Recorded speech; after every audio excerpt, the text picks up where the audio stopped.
और एक एक सेक्टर पर अगर एक छोटी छोटी बुक बनाई जाए ना, बीएचईएल ने क्या किया, एनटीपीसी ने क्या किया, स्टील अथॉरिटी इंडिया लिमिटेड ने क्या किया, स्टेट बैंक ऑफ इंडिया ने क्या किया, पंजाब नेशनल बैंक ने क्या किया, पंजाब नेशनल बैंक की कहानी सुनेंगे तो आपके रोंगटे खड़े हो जाएंगे। ये पंजाब नेशनल बैंक लाला लाजपत राय ने शुरू किया था इंपीरियल बैंक को टक्कर देने के लिए। इंपीरियल बैंक होता था अंग्रेजों का, तो सब भारतवासी अपने बैंक अकाउंट उसमें जमा करते थे। तो लाला लाजपत राय ने कहा स्वदेशी आंदोलन आप जानते हैं 1905 में, उस स्वदेशी आंदोलन के गर्भ में से निकला पंजाब नेशनल बैंक, और सारे क्रांतिकारियों के bank account Punjab national bank में जमा होते थे, क्योंकि अंग्रेज इन क्रांतिकारियों का बैंक अकाउंट स्वीकार नहीं करते थे। लाला लाजपत राय का bank account Punjab national bank में था, भगत सिंह का bank account Punjab national bank में था, चंद्रशेखर आजाद का bank account Punjab national bank में था। चंद्रशेखर आजाद की जो संस्था थी ना, हिंदुस्तान सोशलिस्ट रिपब्लिकन आर्मी, उसका bank account Punjab national bank में था, क्योंकि अंग्रेजी बैंक इनको स्वीकार नहीं करता था। तो अंग्रेजी बैंक को टक्कर देने के लिए और भारत के क्रांतिकारियों को जरूरत पड़े तो मदद देने के लिए लाला लाजपत राय ने शुरू कराया पंजाब नेशनल बैंक। अगर ये कहानी हिंदुस्तान के घर घर में जाए तो कोई भी गर्व से कहेगा कि मेरा खाता पंजाब नेशनल बैंक में है, जिसमें भगत सिंह का खाता था। मेरा खाता पंजाब नेशनल बैंक में है, जिसमें लाला लाजपत राय का खाता था। मेरा खाता एक ऐसी बैंक में है जो भारत की आजादी के आंदोलन में मदद करने वाला बैंक रहा, पंजाब नेशनल बैंक। और कई बार तो ऐसा भी हुआ था कि पंजाब नेशनल बैंक के कर्मचारियों ने फंड्स इकट्ठे कर करके ये भगत सिंह ऊधम सिंह को दिए थे बम बनाने के लिए, पिस्तौल तमंचे चलाने के लिए, क्योंकि पैसे की जरूरत पड़ती थी। तो ऐसी बातें, साधारण बातों से लेकर विशेष बातें जो कुछ हुई हैं पिछले 10-12 वर्षों में पब्लिक सेक्टर के द्वारा, वो हम लोगों के सामने लाएं। अभी क्या होता है, एक साइडेड पिक्चर पूरे देश में प्रचारित किया जा रहा है, पब्लिक सेक्टर हरामखोर हैं, सफेद हाथी हैं, ये बर्बाद हो रहे हैं, बकवास कर रहे हैं, ये इसलिए कि इनको खत्म करने के लिए सरकार तैयार बैठी है। तो इस तरह का दुष्प्रचार हो जाए, लोग स्वीकार कर लें कि हाँ, और एक झूठ को बार बार बोलो, थोड़े दिन में सच लगने लगता है। आप रोज बोलो सफेद आती है, तो जनता मान ही लेगी कि हाँ है। तो फिर जिस दिन बंद होगा, जनता को कोई दुख नहीं होगा, और ये बेचारे अकेले मर जाएंगे, क्योंकि ये विरोध नहीं कर पाएंगे, अकेले उतनी दम नहीं। तो मेरा ऐसे मन में आता है कि हिंदुस्तान के साधारण लोगों को एजुकेट करने के लिए कम से कम पब्लिक सेक्टर के बारे में छोटी छोटी बातें, साधारण बातें पहुंचाई जाएं लोगों के पास। जैसे आज हिंदुस्तान में 76,000 मेगावाट बिजली बन रही है। आजादी मिली थी तो मुश्किल से 6,000 मेगावाट बिजली बनती थी, वो भी मुश्किल से। तो ये 76,000 मेगावाट बिजली किसने दिया इस देश को बना के? अमेरिका की कंपनी ने, इंग्लैंड की कंपनी ने, भारत की कंपनी ने, एनटीपीसी या स्टेट की जो पावर कंपनियां हैं राज्यों की, उन्होंने दिया। और 1 लाख मेगावाट की कैपेसिटी है, 2-3 साल में आ जाएगा वहां तक, वो भी उन्होंने दिया। एनरॉन एक विदेशी कंपनी आया था, 1 मेगावाट अभी तक हिंदुस्तान को नहीं दे पाया। इतने साल से तमाशा चल रहा, लोगों को ये मालूम होना चाहिए। ऐसे ही हिंदुस्तान के 3 लाख गांव में पीने के पानी की जो व्यवस्था आज तक हो पाई है, आप जानते हैं इसमें फंड्स किसके इस्तेमाल हुए हैं? LIC के, GIC के। गांव में पीने के पानी की व्यवस्था में LIC, GIC के पैसे का इस्तेमाल हुआ है, सरकार के पैसों से नहीं है, माने सरकार के बजट के खर्चे में से नहीं आए। ऐसे ही इतनी 14,000 किलोमीटर सड़कें हिंदुस्तान के पब्लिक सेक्टर के भारत सरकार को दिए गए मुनाफे में से 14,000 किलोमीटर की सड़कें बनी है। रेलवे का इतना बड़ा नेटवर्क बना है जो दुनिया में दूसरे नंबर का सबसे बड़ा नेटवर्क है। ये कहां से खड़ा हुआ है? कोई विदेशी कंपनी ने नहीं खड़ा किया, हिंदुस्तानी रेलवे ने खड़ा किया है। और आज उस रेलवे को गाली देके इस स्थिति में ला दिया है कि वो डिफेंसिव हो जाए, और डिफेंसिव होते चले जा रहे हैं बेचारे, और छटनी होती जा रही है, विद्रोह नहीं हो रहा पूरे देश में। तो ये बैंकों ने, बीमा कंपनियों ने, रेलवे ने, हमारे एनटीपीसी ने, हमारे तमाम दूसरे सेक्टर ने जो कुछ समाज के लिए किया है, इस पर अगर 1-1, 2-2 पन्ने का भी मटेरियल सेक्टर वाइज तैयार करें, छोटी बुकलेट बने, सरल भाषा में बने, गुजराती, मराठी, तमिल, तेलुगु में बने, स्लाइड्स बने, गांव-गांव जाकर उनको दिखाया जाए, तो ये बिल्कुल उलट जाएगा। जनता कहेगी अच्छा हमको तो मालूम ही नहीं था, हमको तो मालूम ही नहीं था, हमको तो मालूम ही नहीं था।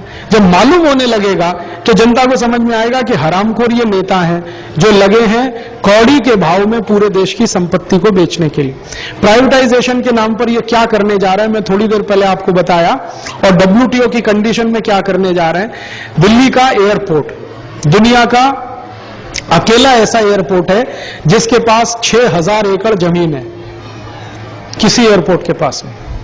दुनिया का सबसे बड़ा एयरपोर्ट है सऊदी अरब में, जिद्दाह में, उनके पास भी इतनी जमीन नहीं। सिंगापुर के पास नहीं, अमेरिका के किसी एयरपोर्ट के पास इतनी जमीन नहीं। 6000 एकड़ जमीन है उनके पास, और उस पूरे एयरपोर्ट को प्राइवेटाइजेशन के नाम पर 1400 करोड़ रुपए में बेचने जा रहे हैं फ्रांस की एक कंपनी को।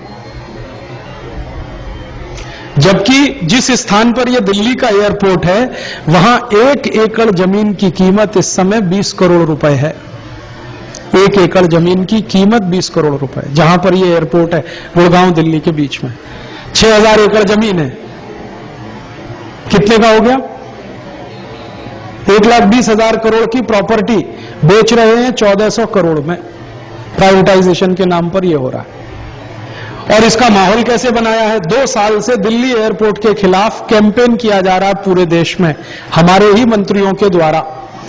यहां के कर्मचारी निकम्मे हैं, ये इनएफिशिएंट है, ये ऐसा है, ये वैसा है, इसमें ये तकलीफ है, वो तकलीफ। अभी मैं थोड़े दिन पहले दिल्ली एयरपोर्ट पर एक सभा संबोधित करने गया तो मैंने वहां के जनरल मैनेजर को कहा मुझे पूरा एयरपोर्ट घुमाओ। उन्होंने कहा क्या देखना चाहते हैं? मैंने कहा आपका एयर ट्रैफिक कंट्रोल जो टावर है ये मुझे देखना है। कहने लगे क्यों? मैंने कहा इससे अंदाजा लग जाएगा कि आपकी कीमत क्या है, आपकी ताकत क्या है, आपकी औकात क्या है। मैं ले गया, वो मुझे ले गए देखने के लिए। वो मैंने जो देखा और उन्होंने जो इंस्ट्रूमेंट्स का वर्णन करना शुरू किया और जो उन्होंने टेक्नोलॉजी इस्तेमाल की है, मैं दंग रह गया। दुनिया में इतना बेहतरीन air traffic control tower France में भी नहीं है, जर्मनी में भी नहीं। उस अकेले टावर को अगर बेचे अंतर्राष्ट्रीय बाजार में तो 600 करोड़ मिलता है, और 1400 करोड़ में पूरा एयरपोर्ट बेचने जा रहे हैं। अब जनता को मालूम नहीं है दिल्ली एयरपोर्ट की विशेषता ये है, इनके पास 6000 एकड़ जमीन है। कल को समझौता हो जाएगा, अखबार में खबर आएगी दिल्ली एयरपोर्ट फ्रांस की कंपनी ने खरीद लिया। और कर्मचारी बेचारे मुंह बंद करके बैठे हैं, क्योंकि सरकार के खिलाफ बोले कैसे, उनसे पगार पाते हैं, सैलरी पाते। और ये जो प्रॉपर्टी है, मैंने एक दिन उनसे पूछा कि अगर ये 6000 एकड़ जमीन, इसमें इस्तेमाल कितनी हो रही है? तो उन्होंने कहा मुश्किल से इसमें 50-60 एकड़ जमीन इस्तेमाल हो रही है रनवे में और ये सब वगैरह, बाकी खाली पड़ी है। मैंने कहा इसमें खेती करना चालू कर दो तो साल का कम से कम 50-60 करोड़ का तो प्रोडक्शन यहां हो सकता है। तो उन्होंने कहा राजीव भाई खेती तो छोड़ो, हम यहां गोल्फ क्लब बना दें और उसमें एंट्री फीस रख दें तो साल का 1400 करोड़ तो हम इसी से कमा के दे सकते हैं सरकार को, गोल्फ कोर्स बना के। क्योंकि जितनी विदेशी फ्लाइट आती है ना, इंटरनेशनल फ्लाइट रात को अक्सर आती हैं, उनमें कई बार ऐसा होता है कि एक एक दिन वो लोग ठहरते हैं, फिर दूसरी फ्लाइट पकड़ के वो गोल्फ खेलेंगे, फीस लगा दो, साल का 1400-1500 करोड़ इसी से आ सकता है। पूरा एयरपोर्ट इतने में बेच रहे हैं, 1400 करोड़, और बिना किसी बिड के। माने कोई इंटरनेशनल टेंडर इनवाइट नहीं हुआ, कुछ नहीं हुआ, फ्रांस की कंपनी को सामने से बुला लिया। क्यों? समझौता हो गया सरकार का, कुछ लेन देन हुआ होगा उसमें। अब एक दिल्ली एयरपोर्ट बिकेगा, फिर बंबई बिकेगा, फिर सब बिकेगा। ऐसे सरकार की माने बेईमानी और हरामखोरी में देश की संपत्ति बिक रही है प्राइवेटाइजेशन के नाम पर, ग्लोबलाइजेशन। अब जनता इसमें बगावत कर सकती है जब उसको पूरी बात मालूम। जब मुझे पता चला दिल्ली एयरपोर्ट की वास्तविकता, मैंने दिल्ली की 4-5 मीटिंगों में कह दिया, लोगों का खून उबल गया, जी कैसे कर सकते हैं, हम देखेंगे सरकार को। अगर यही बात पूरे देश में प्रचारित हो जाए तो जनता खड़ी हो जाएगी। तो जनता के सामने कोई सरकार नहीं टिक सकती। कर्मचारियों को तो वो झुका सकते हैं, लेकिन जनता को नहीं झुका सकते। तो मेरा यह कहना है कि हम सब मिलकर भारत की जनता के पास ये सब मुद्दे लेके जाएं, सरल सरल भाषा में, कम शब्दों में, सरल सूत्रों में उनको ये जानकारियां दें कि भारत के पब्लिक सेक्टर ने क्या किया है, बैंक ने क्या किया, बीमा ने क्या किया, इसने क्या किया, इसने, और WTO और प्राइवेटाइजेशन के नाम पर सरकार क्या करने जा रही है। जब समझ बनेगी तो बात आगे बढ़ेगी। अब उसके तरीके क्या हो सकते हैं? तरीके बहुत हो सकते हैं। हम CD बनाएं, गांव गांव में दिखाएं, पत्रक बांटें, टेलीफोन, ये लोकल अगर टीवी चैनल है उसके माध्यम से कहें, अखबारों में लिखें, और सबसे अच्छा जो भाई ने कहा कि रेडियो पे कहें। अपना कोई रेडियो स्टेशन हो तो शायद कहे, सरकार तो इसको कहने नहीं देगी। अपना कोई टीवी चैनल हो तो उस पर ये सब बातें, एक एक बात की पोल खोलें, सरकार जो कर रही है, WTO में जो हो रहा है और वास्तविकता क्या है, तो देश बचने के लिए रास्ते खुलते हैं, लोग खड़े हो जाएंगे, ऐसा मुझे लगता है। लोगों को जानकारी नहीं है, इसलिए सरकार ये सब करती चली जा रही है। जैसी ही जानकारी होती है, लोग तो सरकार को कुछ नहीं करने देते। जैसे मैंने आपको थोड़ी देर पहले सवेरे उदाहरण दिया, हरियाणा के लोगों को जब तक मालूम नहीं था वैट क्या है, वो चुप रहे, और चौटाला ने वैट लागू कर दिया। लागू होने के बाद जब तकलीफें आना शुरू हुई, उन्हीं हरियाणा के लोगों ने चौटाला को कान पकड़ के नीचे उतार दिया। चौटाला के पास पहले 54 सीटें थी जब पिछली सरकार आई, अभी उसके पास 9 सीटें हैं। खुद हार गया बुरी तरह से। तो जनता को जब पता चला तो उन्होंने जवाब दे दिया। ऐसे ही हर क्षेत्र में जनता को पता चले तो सरकार को सबक जनता सिखा सकती है। तो ये समस्या है, उसका विश्लेषण और समाधान, हर समस्या का समाधान हम अपने ही तरीके से करें, वही अच्छा है।